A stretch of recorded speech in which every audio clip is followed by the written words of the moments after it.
దేవుని యొద్ద నుండి, తండ్రి యొక్క కుమారుడగు యేసుక్రీస్తు యొద్ద నుండి కృపయు కనికరము సమాధానం మనకు తోడగును. ఇక్కడికి చప్పట్లు కొడతామా? ఇక్కడ ఎంతమందికి కృప లేదు? కృప అంటే ఆశీర్వాదం లేదు, ఐశ్వర్యం లేదు, సమాధానం లేదు, సంతోషం లేదు. అయిన ప్రేమ మన మీద కృప చూపించే ప్రేమ. క్రీస్తు ప్రేమ మనల్ని సమాధానపరిచే ప్రేమ.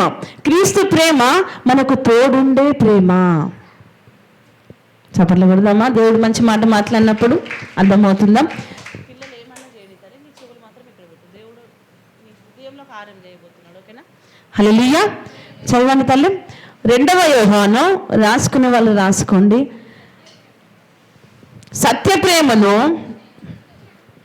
మన యందుండగా, అంటే దేవుని ప్రేమ, దేవుని సమాధానము, దేవుని కనికరము, దేవుని తోడు, దేవుని కృప మనకు ఉండాలంటే మన దగ్గర ఏ ప్రేమ ఉండాలి? సత్య ప్రేమ. నీ ప్రేమలో నిజం ఉండాలి. దేవుని ప్రేమలో నిజం ఉన్నది కాబట్టి ఆయన కంటే కొంచెం తక్కువగా మనల్ని నియమించుకొని మహిమ కిరీటం మనకు ధరింపజేశాడు. మరి నీ ప్రేమలో సత్యం ఉన్నదా? గ్రహించండి. నీ రక్త సంబంధికులు నీ మీద సత్య ప్రేమ వాళ్ళు చూపిస్తున్నారా? నిజమైన ప్రేమను చూపిస్తున్నారా? హల్లెలూయా, హల్లెలూయా. దేవుని ప్రేమ మాత్రము తోడుండే ప్రేమ. ఆయా సమయాలలో రక్త సంబంధికులు, కట్టుకున్న వాళ్ళు, తోబుట్టువులు, కన్నవాళ్ళు విడిచిపెట్టే ప్రేమ. కానీ ఎల్ల వేళలా నీ తల్లి గర్భంలో నువ్వు పడింది మొదలుకొని భూగర్భంలోనికి నీ శరీరం వెళ్ళే వరకు, పరలోకానికి నీ ఆత్మ వెళ్ళేంత వరకు దేవుని ప్రేమ నీకు నాకు తోడుగా ఉండబోతుంది. ఇక్కడికి చెప్పటకొట్టి దేవునామం అయిపోదామా? హల్లెలూయా, హల్లెలూయా. ఏమంటున్నాడు? వినండి తల్లి. మన ఆత్మీయ స్థితిని సరిదిద్దుకునే వాక్యం. మన హృదయాన్ని, నలిగిపోయిన హృదయాన్ని ఉల్లసింపజేసే వాక్యం ఈరోజు. మన ఆత్మ ఒకవేళ చచ్చుబడిపోయిందేమో మరలా ఉజ్జీవింపజేసే వాక్యం ఈరోజు. ధ్యానించండి, వినండి. పనులు చేసుకునేటోళ్ళు చేసుకుంటారు, అల్లరి చేసేటోళ్ళు అల్లరి చేస్తారు. మరి నువ్వు నేను ఎందుకు వచ్చినాము? దేవుని వాక్యం చేత బలపడడానికి వచ్చినాం, అంతే. యెషయా 59 తీయండి. దేవుని చెవులంట మనం చెప్పే మాట వినడానికి తెరుచుకొని ఉన్నాడంట.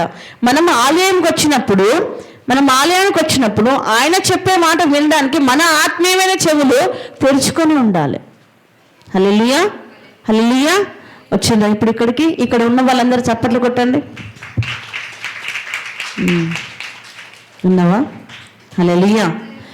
చూడండి, మంచి తేటగా చూడండి, మంచి వాక్యం.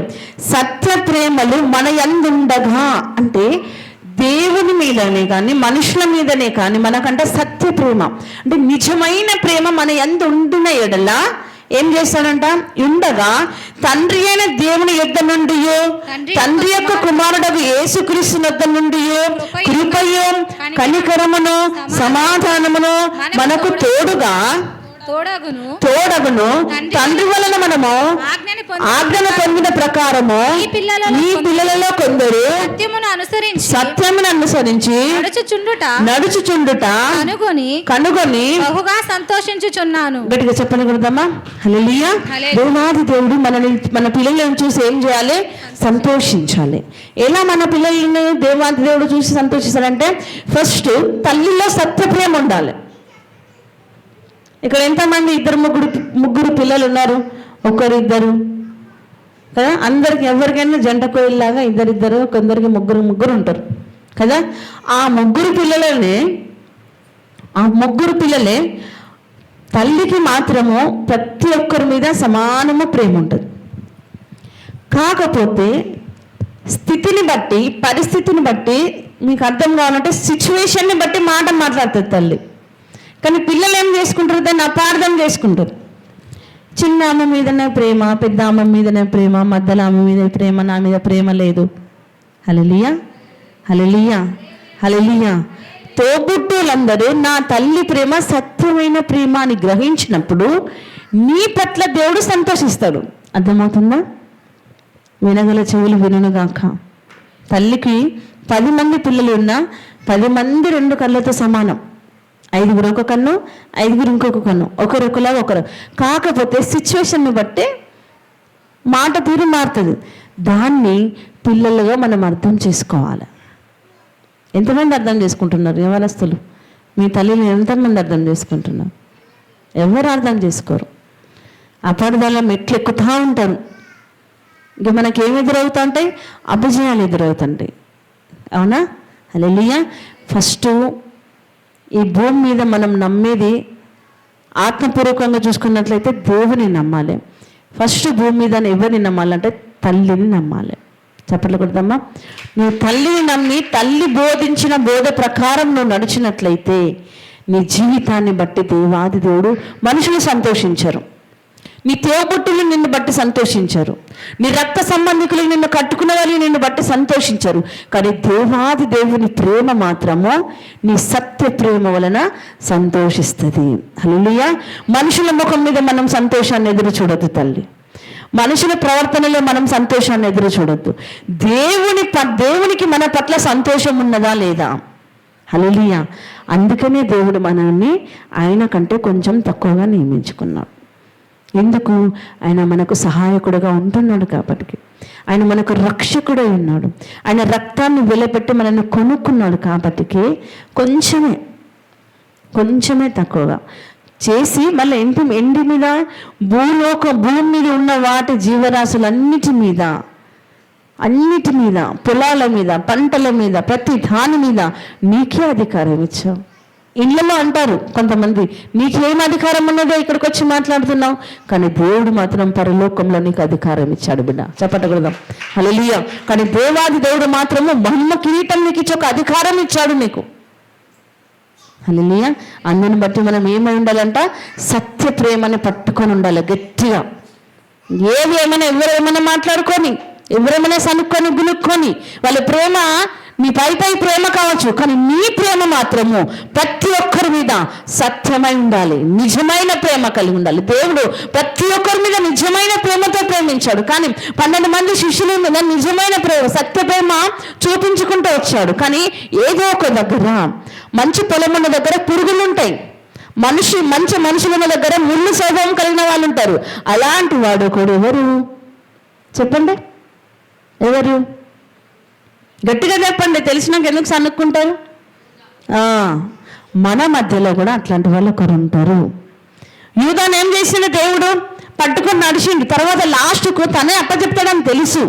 నిన్ను నమ్ముకున్న వాళ్ళే, నువ్వు నమ్మిన వాళ్ళే, నువ్వు ప్రేమించిన వాళ్ళే, నువ్వు ఎలాగైతే ఇష్టపడుతున్నావో అయినా కూడా వాళ్ళు ఏం చేస్తారు? నిన్నొక పురుగులాగా చూస్తారు, నిన్నొక పనికిరాని పాత్ర వలె చూస్తారు. కానీ దేవుడు మాత్రము తన పోలిక చొప్పున మనల్ని చూస్తున్నాడు.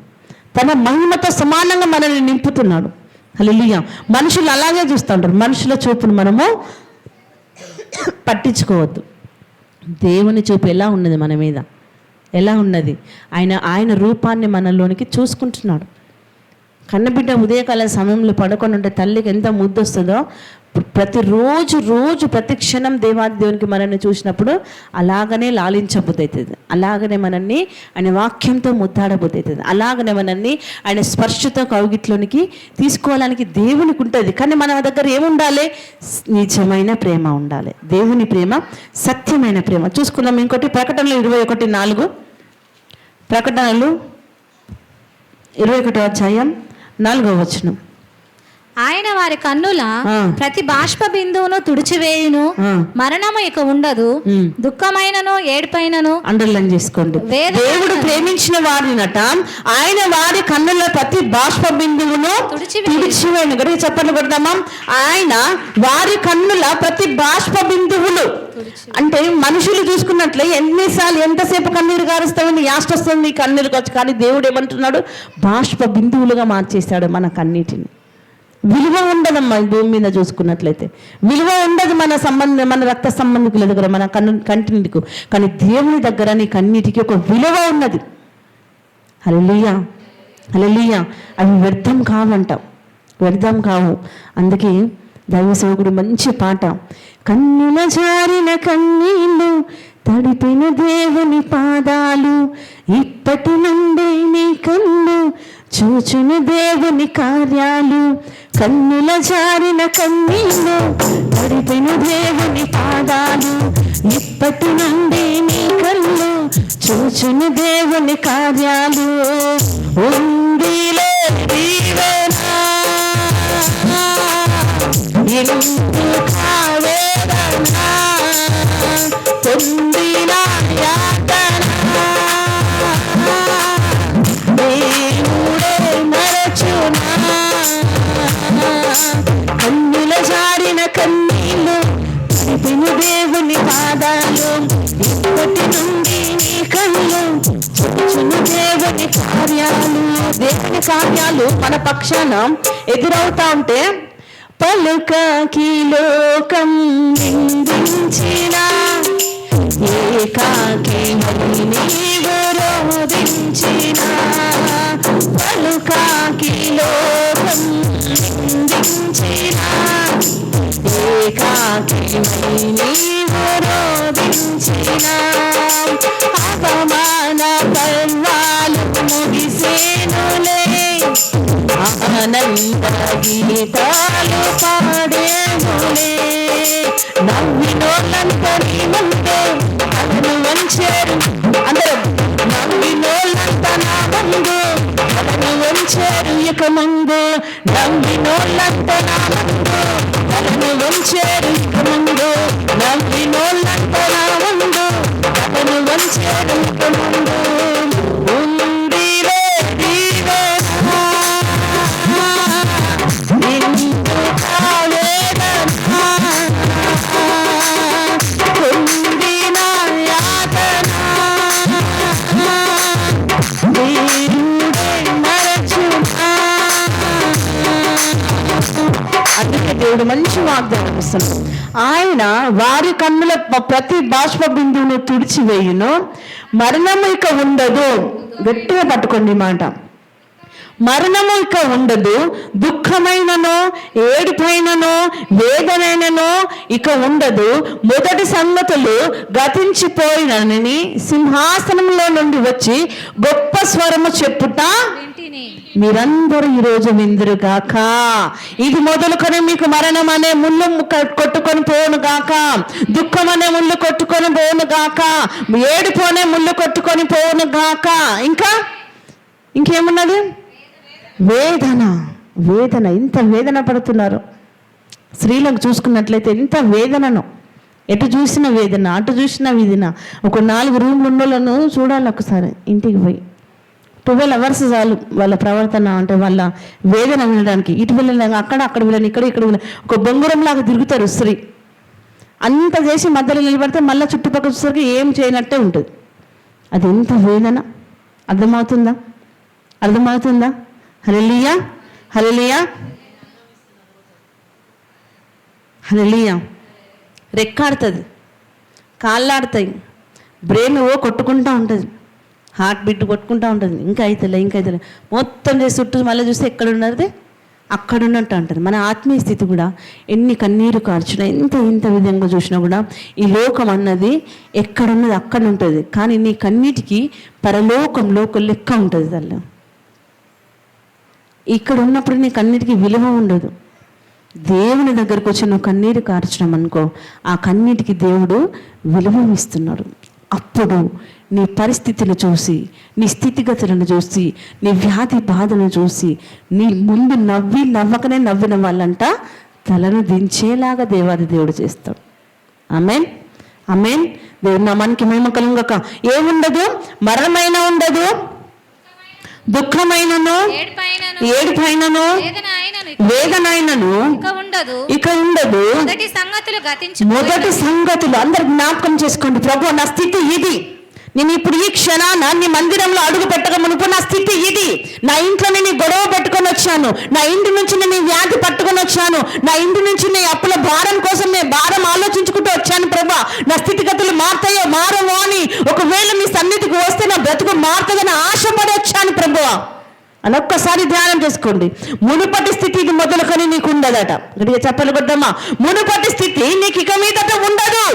నీ దుఃఖం పోతుంది, నీ ఏడుపు పోతుంది, నీ అసమాధానం పోయి దేవుడు సమాధానం ఇస్తాడు. నీ వ్యాధి పోయి జీవం కలిగిన జీవితాన్ని దేవాది దేవుడు నీకు ఇవ్వబోతున్నా. అది దేవుని ప్రేమ.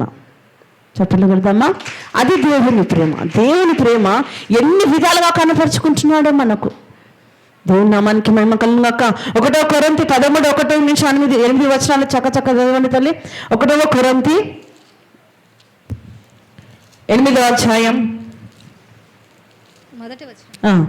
విగ్రహములకు బలిగా అర్పించిన వాటి విషయము మనమందరము జ్ఞానము గలవారమని ఎరుగుదుము. జ్ఞానము ఉప్పొంగ చేయను గాని ప్రేమ క్షేమాభివృద్ధి కలుగు చేయ. ఏం చేస్తుందంట? నేను ఇటు చూడండి, అందరు ఇటు చూడండి. నువ్వు అట్లనే పట్టుకోతల్లా వాక్యం. జ్ఞానం ఏం చేస్తుంది? ఒకవేళ మనకు జ్ఞానం వచ్చింది అనుకోండి. ఇప్పుడు నాకు జ్ఞానం లేకపోయా ఇంత ముందుకు. ఇప్పుడు దేవుడు కొంచెం జ్ఞానం ఇచ్చిండు. నేను ఏం చేయాలి? నేను ఎట్లా ఉండాలి?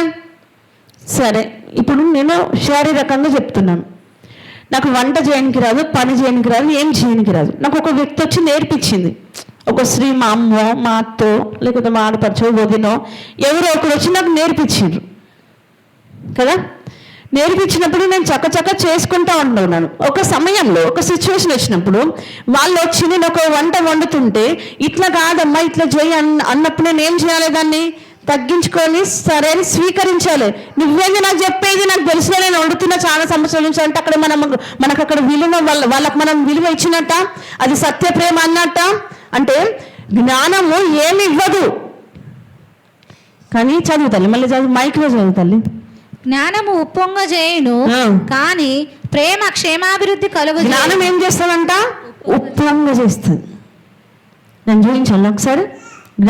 నాకు జ్ఞానం రాగానే, ఇప్పుడు నాకు జ్ఞానం వచ్చింది, నాకు అన్నీ తెలుసు. ఇంకా బైబిల్ చరిత్ర కానీ, కుటుంబ సమస్యలే కానీ. ఒకవేళ నేను అనుకున్నా ఒక కలెక్టర్ అయినా అనుకోండి, నేను ఎట్లా ఉండాలి? ఇప్పుడు నేను నాకే తెలుసు అన్నట్టు ఉన్నాను అనుకో. ఇప్పుడు నేను ఏం చేస్తున్నా? నాకే ఆస్తిపాస్తులు వచ్చినాయి, నాకే జ్ఞానం వచ్చింది అని అహాన్ని పెంచుకుంటున్నా. ఇది ఉప్పొంగుట. జ్ఞానము మనిషిని ఉప్పొంగ చేస్తుందంట. దేవుడు అందుకనే జ్ఞానం కొద్దిగా ఉంటే అడుగుండి, కానీ అడిగి ఇచ్చినప్పుడు మనము ఏం చేయాలి? దాన్ని అహంతో పాటు పెంచుకోకూడదు, గర్వంతో పాటు పెంచుకోకూడదు. ప్రేమ ఉండాలి. మనకి ఎంత జ్ఞానం వచ్చినా ప్రేమ ఉండాలి. ప్రేమ కలహాన్ని చంపుతుంది, కోపాన్ని చంపుతుంది. కావున హల్లెలూయా. ప్రేమ ఉంటుందంటే మన దగ్గర ఏముండదు? గర్ర అనేది ఉండదు, అహం అనేది మన దగ్గర ఉండదు. ఒకవేళ అది ఉన్నదంటే దేవుని ప్రేమ నీ దగ్గర లేనట్టే గ్రహించుకో. హల్లెలూయా. అర్థమైందా నేను చెప్పింది? అర్థమవుతుందా? దేవుని ప్రేమ ఎంత బాగా చూపిస్తున్నాడు మనకు. చదువుతుంది. జ్ఞానము ఉప్పొంగ చేయను కానీ ప్రేమ క్షేమాభివృద్ధి కలుగు చేయను. ఒకడు తనకేమైనను తెలియను అనుకుని ఉంటే తాను తెలుసుకొనవలసినట్టు ఇంకనూ ఏమయో తెలుసుకునే వాడు కాడు. ఒకడు ఒకడు తనకేమైనను తెలియననుకొని ఉంటే నాకు తెలుసుకొనవలసినట్లు ఇంకను ఏమయో తెలుసుకునేవాడు కాడు. ఒకడు దేవుని ప్రేమించినడలా అతడు దేవునికి ఎరుకైన వాడే. కాబట్టి విగ్రహములకు బలిగా అర్పించిన వాటిని తిరుట విషయము లోకమందు విగ్రహము వట్టిననియో ఒకడే దేవుడు తప్ప వేరొక దేవుడు లేననియో ఎరుగుదుము. హల్లెలూయా. హల్లెలూయా. దేవుని ప్రేమ నిజంగా చూసినట్లయితే లోకానుసారంగా, ఇక్కడ ఆహారం తినుట గురించి ఉన్నది కానీ లోకానుసారమైనవి మనం ఏమీ చేయం. ఎంత దేవుడు ఇచ్చినా కూడా మనము ఫస్ట్ మెట్టును మర్చిపోమాట.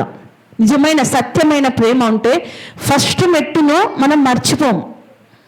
మొదటి మెట్టు మర్చిపోయి మనము మధ్యలోనికి ఎక్కగానే ఆయా రకంగా వేరే రకంగా మారిపోయాం అనుకోండి, దేవుడు మంచి అక్కడ నూనె బొట్టో నీళ్ళ బొట్టో పాడేసి జారి కింద పడ్డామంటే మళ్ళీ పై మెట్టు ఎక్కలేం. తల్లి జాగ్రత్త. మనం ఇప్పుడు మధ్యాకాశంలో ఉన్నాం, మధ్యలోనే ఉన్నాం.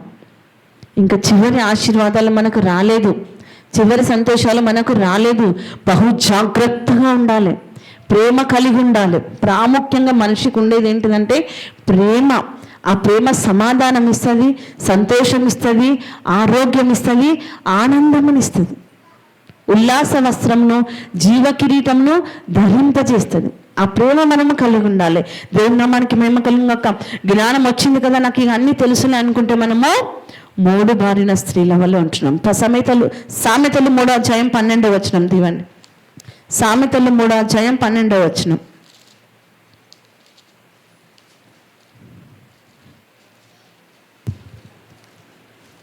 తండ్రి తనకు ఇష్టమైన కుమారుని గద్దించు రీతిగా యెహోవా తాను ప్రేమించు వానిని గద్దించును. ఒకసారి గట్టిగా చప్పట్లు కొడతామా? శ్రమ అనుభవించే వాళ్ళే, కష్టం అనుభవించే వాళ్ళే, ఏడుపు అనుభవించే వాళ్ళే గట్టిగా చప్పట్లు కొట్టండి.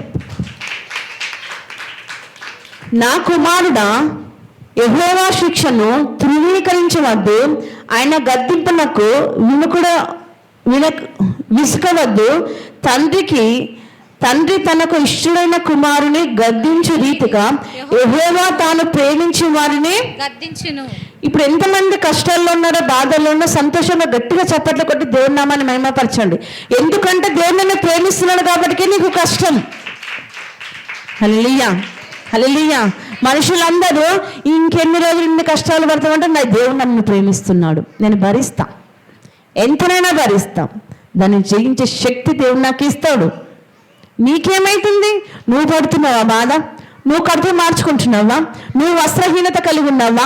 నేనే కదా ఉన్నా అని ఒక్క సమాధానం చెప్పి నువ్వు పక్కకు జరిగి ప్రార్థన చేసుకున్నట్లయితే, నవ్వినోళ్ళంతా నీ ముందు తలను వంచారిక ముందు, నవ్వినోళ్ళంతా నీ ముందు తలను వంచారిక ముందు, ఉందిలే దీవెనా ఎందుక వేదన. దేవుడు ఏమంటున్నాడు? ఎందుకు ఎప్పుడు తలదించుకునేది లాగా చేస్తాడంటే, సత్య ప్రేమ మనలో ఉన్నప్పుడు, నిజమైన ప్రేమ మన నుంచి బయటికి వచ్చినప్పుడే. అప్పుడేం చేయాలి? సహోదరులు, ఇక్కడ ఫస్ట్ నేను ఏం చెప్పినా, బిడ్డలు 2-3 ఉన్న బిడ్డలు ఏం చేయాలంటే, తల్లిని అపార్థం చేసుకోవద్దు. అర్థం చేసుకుంటే మీ మధ్యలో సమానమైన ప్రేమ ఉండి సత్య ప్రేమ బయటికి వస్తుంది. అర్థమవుతుందా? అక్క చెల్లెలు అన్నదమ్ముల్లో సత్య ప్రేమ మనకు బయటకు వస్తుంది. లేదు, ఆమెకు మంచి చీర తెచ్చింది, నాకేమో ఆమెకు 200 చీర, నాకు 150 చీర, అంటే నేను అంత తక్కువ కనిపిస్తున్నానా? అంత హీనంగా కనిపిస్తున్నానా? ఇలాంటివి, ఇది నిజమైన ప్రేమ కాదు. పర్లేదులే అమ్మ, ఇది బాగుంది, అది చెల్లెకు బాగుంటుంది, నాకు బాగుంటుంది అని అడ్జస్ట్ నువ్వు తీసుకున్నావు అనుకో, మీ ప్రేమను బట్టి, మీ అండర్స్టాండింగ్ బట్టి నీ తల్లి సంతోషిస్తుంది. నీ తల్లి సంతోషించడం వల్ల పరలోకంలో ఉన్న పరిశుద్ధాత్మ దేవుడు నీ కుటుంబం వల్ల సంతోషిస్తాడు. హల్లెలూయా. అండర్స్టాండింగ్ ఉండాలి, అది సత్య ప్రేమ. అపార్థంలో లేదు, అపవాది ఉంటుంది. హల్లెలూయా. కీర్తనలు 36:1 దెబ్బ తీయండి తల్లి. కీర్తనలు 36:1.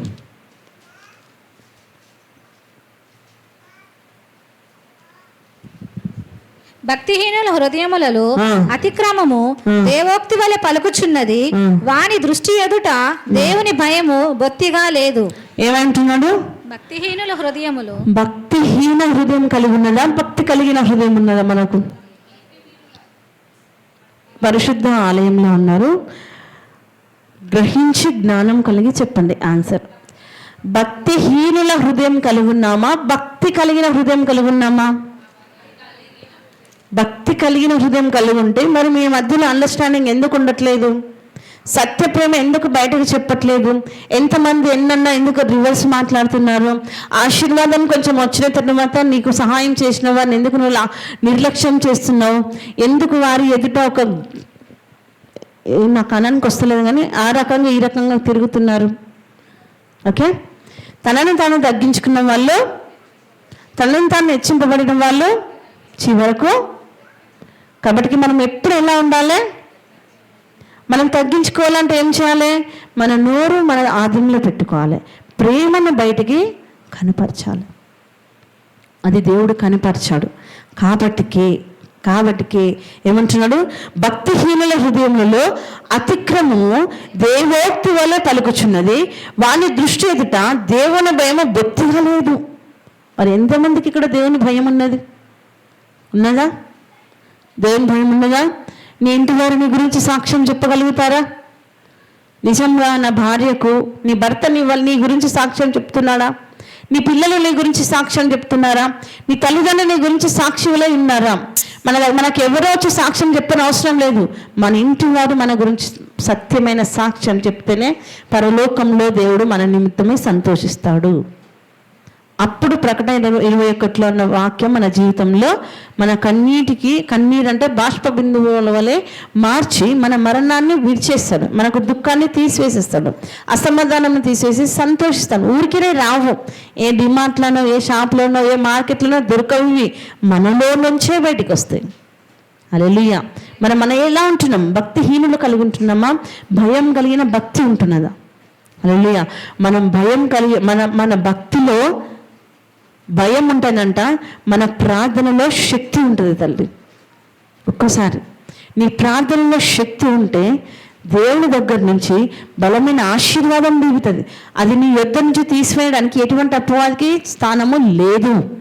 హల్లెలూయా. అర్థమవుతుందా వాక్యము?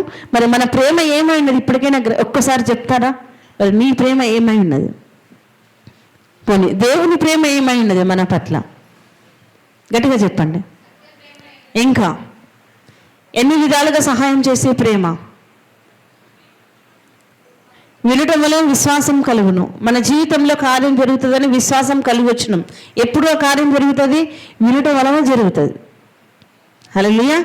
విశ్వసించిన ఎడల అన్ని కార్యాలు మన జీవితంలో జరుగుతాయి. దేవుడు ఏం చెప్తున్నాడంటే, మన ప్రేమ సత్య ప్రేమ ఉన్నట్లయితే మరణం లాంటి మన జీవితాన్ని జీవంలోనికి తీసుకొస్తాడు. దుఃఖక్రాంతమైన నీ హృదయానికి సమాధానం ఇస్తాడు కదా. ఎవరూ తోడు లేని నీ ఒంటరి జీవితానికి దేవుని కృపతో పాటు దేవుడు నీకు తోడుగా ఉంటాడు. అది దేవుని ప్రేమ. మరి మన ప్రేమ, మనుషుల ప్రేమ ఎలా ఉంటుందంటే విడిచిపెట్టే ప్రేమ, హేళనకరంగా మాట్లాడే ప్రేమ, ఒక పురుగులాగా చూసే ప్రేమ.